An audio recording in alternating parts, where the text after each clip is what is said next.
7 নম্বর প্রশ্নটি রয়েছে যে কোনো পরীক্ষায় 80% পরীক্ষার্থী বাংলায় পাস করেছে এবং 30% পরীক্ষার্থী ইংরেজিতে ফেল করেছে এবং উভয় বিষয়ে ফেল করেছে। তাহলে উভয়টা ফেল যেহেতু বলেছে তাহলে আমাদের প্রত্যেকটাকে ফেল বানাইতে হবে। যেহেতু এটা ফেল আছে বানাইতে হবে না, এখানে যেহেতু বাংলায় পাস বলেছে সেহেতু এটাকে আমাদের ফেল বানাইতে হবে। তাহলে এখানে 80% পরীক্ষার্থী যেহেতু পাস করেছে তাহলে বাংলায় ফেল কত হবে, আমাদের মোট স্টুডেন্ট এখানে ধরে নিতে হবে 100। তাহলে বাংলায় ফেল 100 থেকে 80 বাদ দিব, 100 থেকে 80 বাদ দিয়ে লিখবো কত হবে 20, আর আমরা শতকরা দিয়ে করতেছি সুতরাং হবে পার্সেন্ট।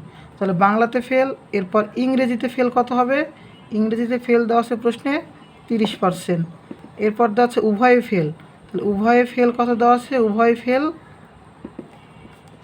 20%, উভয় ফেল 20%। তাহলে প্রত্যেকটা আমি ফেল বের করতে পেরেছি। তাহলে অন্তত একটি বিষয় ফেল বের করতে পারবো। তাহলে অন্তত একটি বিষয়ে অন্তত অন্তত অন্তত একটি অন্তত একটি বিষয়ে ফেল সমান, তাহলে কি করব, এই যেগুলো রয়েছে একক সাবজেক্টগুলো সেগুলো যোগ করে উভয় যেটা ফেল সেটা বাদ দিয়ে দিব।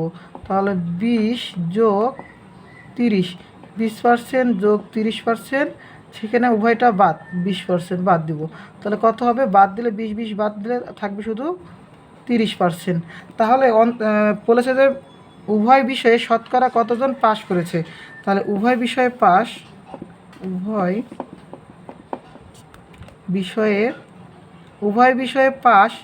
100% থেকে আমরা অন্তত একটি বিষয়ে বাদ দিব 30%। তাহলে উত্তরটা কত হবে, 70%। ওকে, এইভাবে আমরা অঙ্কগুলোকে সমাধান করতে পারি। আর নয়তো আমরা 6 নম্বর অঙ্কের মতো করে এইভাবে এমসিকিউর মতো করে সমাধান করব, যেখানে উভয় বিষয় যেটা থাকবে সেটা প্রত্যেকটার মধ্যে বাদ দিব, বাদ দিয়ে অঙ্কটাকে সমাধান করব।